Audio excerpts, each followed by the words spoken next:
As Brunetti walked to the Questura, he gave no thought to last night's language game and remained impervious to the crisp autumn day. His mind was taken up with less diverting matters.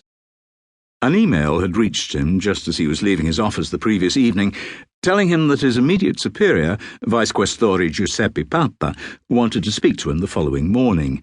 In typical fashion, Pata had given no information about the topic of their meeting.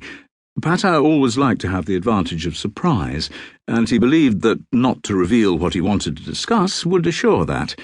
In this, he failed to take into account the sense of fair play that lay deep in the heart of his secretary, Signorina Elettra Zorzi, who invariably gave a few minutes' warning to the person she conducted to her superior's office. Brunetti had once commented on this to her, and she had replied that it was no more than telling the Christians in the Colosseo which door the lions were hiding behind. This morning, it seemed, they were hiding behind the door to the offices of the Vigili Urbani, those unarmed officers whose job it was to see that city ordinances were obeyed. "It's about the pavement in front of that mask shop in Campo San Barnaba," she said after she and Brunetti had exchanged polite greetings. "There's been a complaint from one of the other shopkeepers in the Campo. They're paying taxes to put their tables outside and use the space as un platiatico, but the people in the mask shop aren't, and they insist that there's only one way that could happen." Brunetti often walked through the Campo and knew the shop, and as he cast his memory back over the years, he realized that, yes, the pavement in front had, as time passed, been increasingly covered by the amoeba-like extension of the tables on which the made-in-China masks were displayed. Because this was a matter that did not concern the police, but only the Vigili, Brunetti had ignored it. If paying for the Vigili's blindness was cheaper than paying the tax, what merchant would not opt for it?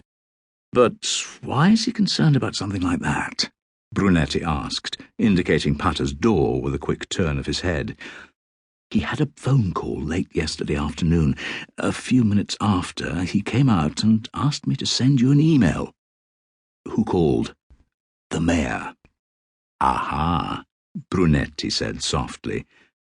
"Aha, indeed," she echoed. "About the shop?" he asked. "I'm working on—" she began, and then effortlessly transferred to a much cooler voice to finish the sentence. "In his office, and waiting for you, Commissario." With Pata, Brunetti knew, there existed no lily that was not in need of gilding, and so he said, voice rich with passionate, however false, intensity, "I saw his mail a moment ago, so I came down immediately." Whereupon the door to Pata's office was pushed fully open from the inside, and the Vice Questore appeared. Brunetti often reflected that in an opera some sort of trumpet voluntary would sound at the appearance of this man. So handsome, so noble of bearing, so impeccably well dressed, one had no choice but to admire him, much as one would admire a well-wrought urn.